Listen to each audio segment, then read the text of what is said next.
Halo teman-teman, salam kenal. Saya Raja Darenani, seorang trainer bisnis untuk wilayah Asia Pasifik dan juga seorang dengan peringkat tahapan kehormatan di salah satu perusahaan MLM internasional. Karena profesi kami punya sedikit pengalaman dalam berbicara di panggung. Jadi ada sedikit public speaking experience.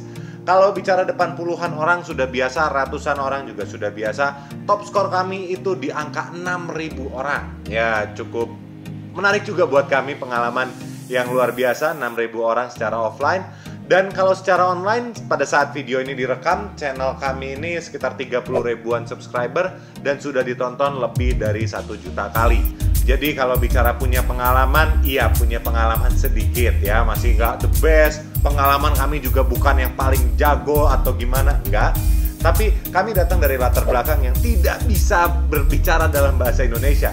Jadi hari ini kami juga masih tersendat-sendat. Kami juga start dengan sama seperti Anda yang memiliki mungkin keterbatasan. Jadi siapa tahu di video ini Anda bisa belajar cara berbicara di depan kamera dengan lebih baik bagi Anda yang memiliki keterbatasan macam-macam. Kami ada beberapa tips ya dari pengalaman kami dari secara mental. Ada poin-poinnya juga. Ada secara emosional, ada poin-poinnya juga. Secara fisik, alat teknis, dan lain-lain, itu juga ada beberapa poin. Jadi ada 3 video, seri 3 video. Di video ini kita bahas tentang yang fisik dulu, tentang yang teknis. Jadi nanti di akhir video ini, kalau nggak ada di deskripsi, nanti Anda bisa cek di deskripsi link-link untuk video selanjutnya yang ada di seri ini. Dan sebelum kita mulai ke hal-hal teknis yang perlu Anda persiapkan, Anda perlu memperhatikan satu aturan emas, yaitu Anda tidak bisa bandingkan start Anda dengan posisi tengah atau posisi tingginya orang lain. Hari ini Anda baru memulai, jadi tidak heran jika pengalaman Anda atau kemampuan Anda berbicara depan kamera ini mungkin sangat terbatas sekali. Anda tidak bisa bandingkan start Anda dengan posisi kami sekarang. Kami pun tidak bisa membandingkan dengan pembicara atau YouTuber atau artis atau influencer yang sudah memiliki pengalaman puluhan tahun. Ya, standarnya pasti berbeda. Jadi Anda tidak usah khawatir, yang penting Anda ngambil langkah pertama Anda dan Anda start. Hal pertama yang perlu Anda perhatikan dalam hal teknis yaitu adalah Anda tidak perlu membeli alat baru. Alat yang Anda miliki sekarang ini kemungkinan besar itu sudah cukup ya. Hari ini jika Anda memiliki smartphone dengan yang punya kameranya di belakang itu sudah cukup oke. Ya, di awal kami mulai video ini, channel ini, kami start dengan handphone ini. Handphonenya kami beli tahun 2018, kameranya masih 2. Ya simpel-simpel aja gitu, nggak perlu terlalu heboh, nggak perlu Anda beli SLR, pocket kamera, GoPro, dashcam, macam-macam, tidak perlu. Anda gunakan saja apa yang sudah Anda miliki dan Anda juga bisa menggunakan handphone bagian depan, selfie-nya. Tapi Anda mungkin mengatakan, Pak, kamera handphone saya jadul banget, Pak, burem, butek, kusut, berkabut. It's okay. It's okay. Nggak begitu jadi masalah, teman-teman. Ya, Anda tidak perlu mengkhawatirkan itu sampai jadi stres, nggak bisa tidur, sampai Anda nabung dulu penghasilan Anda, nabung berbulan-bulan karena Anda pengen beli Sony ZV-1, Canon R5 atau R3 yang terbaru. Nggak usah. Pada saat Anda nabung mau beli kamera yang harganya berjuta-juta, pada saat Anda sanggup beli kamera tersebut, apa yang akan terjadi adalah akan ada kamera-kamera baru. Dan nanti Anda jadinya pengen beli yang terbaru lagi. Terus nggak bakal ada habisnya. Kamera bukan alasan atau bukan penyebab video Anda menjadi baik ataupun buruk, atau cara penyampaian Anda ada begitu banyak aspek lain. Tidak perlu sibuk mikirin kamera.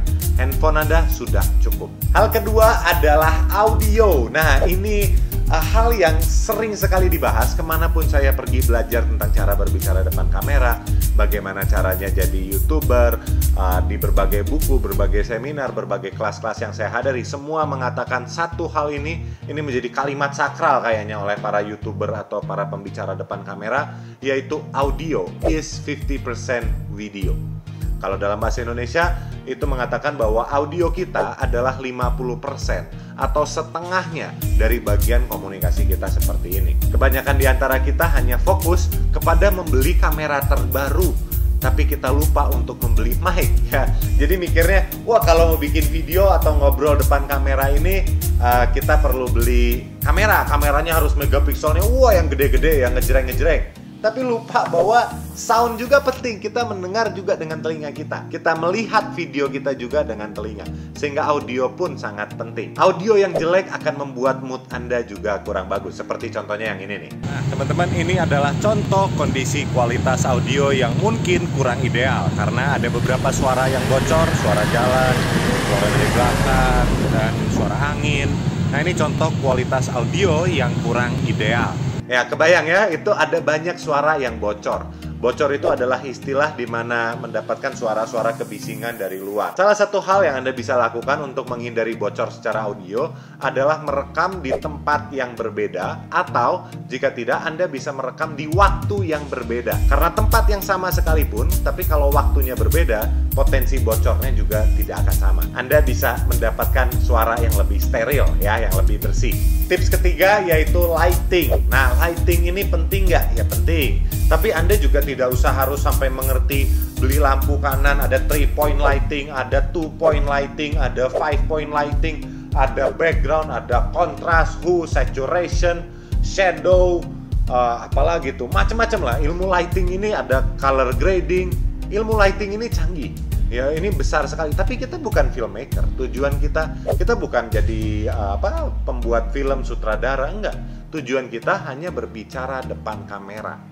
Ya. Nah, sehingga yang perlu kita perhatikan adalah penerangan yang cukup. Tidak perlu lebay, tidak perlu pakai alat super canggih dan lain-lain.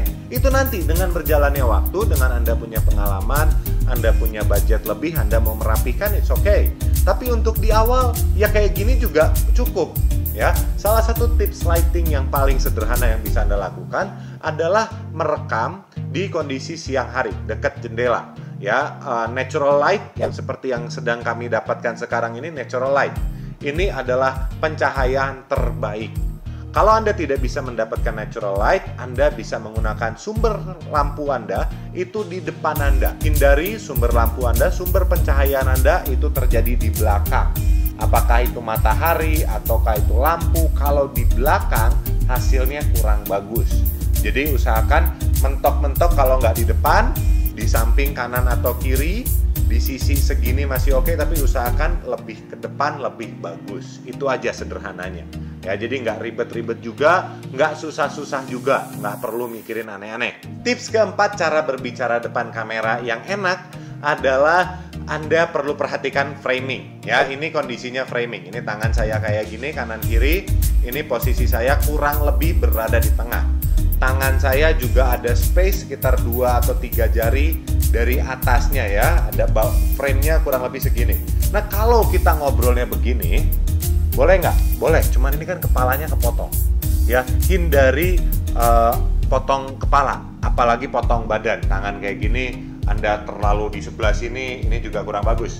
Ya, Anda terlalu di sebelah sini, ini juga kurang bagus. Ya, Anda terlalu begini, ini juga kurang enak dilihat. Ya, sehingga usahakan Anda masuk ke frame. Ya, Anda mau dekat segini juga it's okay. Ya, kasih 2-3 jari, 4 jari. Anda mau agak jauh juga oke, tapi hindari muka Anda kepotong. Ya, itu framing yang buruk.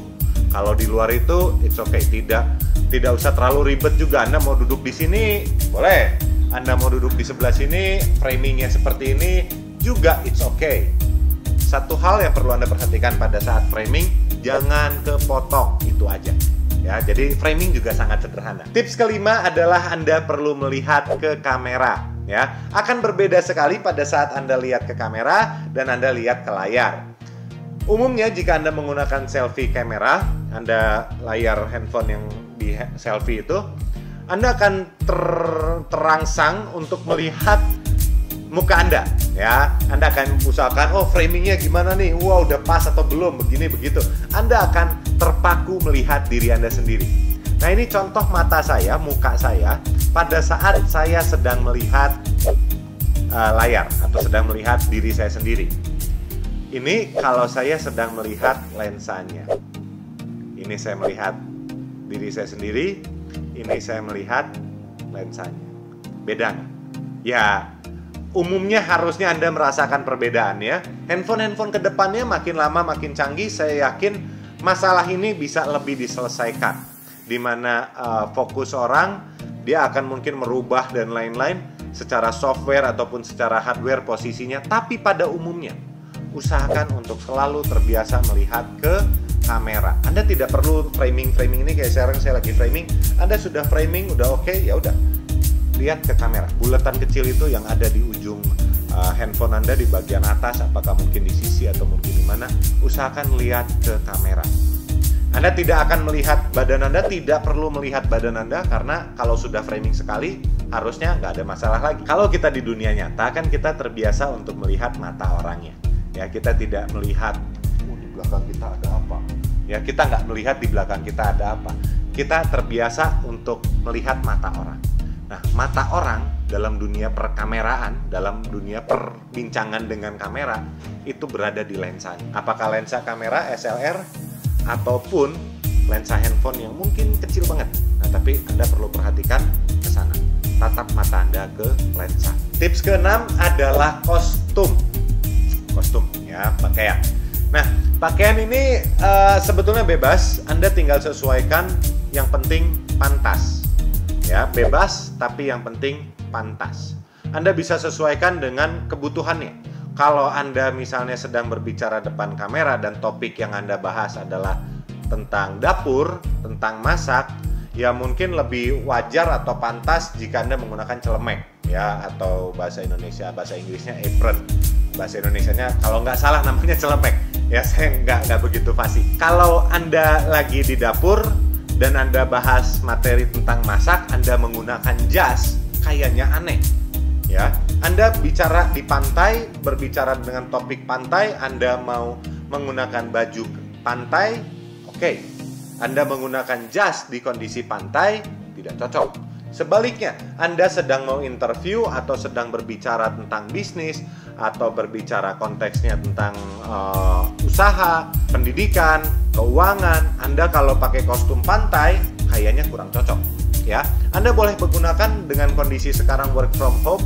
Mungkin kebanyakan dari kita sehari-hari menggunakan kaos, kemeja, lengan pendek, lengan panjang. Anda bisa sesuaikan, tapi setidaknya gunakanlah kaos. Ya, minimalnya kaos rapi lah, jangan pakai singlet atau Anda pakai bikini kayak gitu bicara tentang bisnis. Fokusnya kan pasti udah kemana-mana itu. Saya sendiri kalau dibicara di channel ini, walaupun bicara tentang bisnis, kadang menggunakan kaos, kadang menggunakan kemeja, kadang menggunakan jas, kadang pakai dasi. Ya tergantung. Ya, setidaknya gunakan apapun itu, yang penting rapih dan nyambung dengan topik yang Anda sedang bahas. Poin ke-7 adalah background. Oke, nah background ini Anda tidak perlu terlalu banyak pikirkan. Ini Anda lihat backgroundnya sekarang rapi, wah cocok, nyambung sama topik yang kita bicara. Ini karena kebetulan saya juga lagi mau renovasi kamar, ya sekalian saya bikin backdrop seperti kayak gini. Ya memang pengen rak buku, udah lama lagi renov, ya sekalian aja bikin rak buku.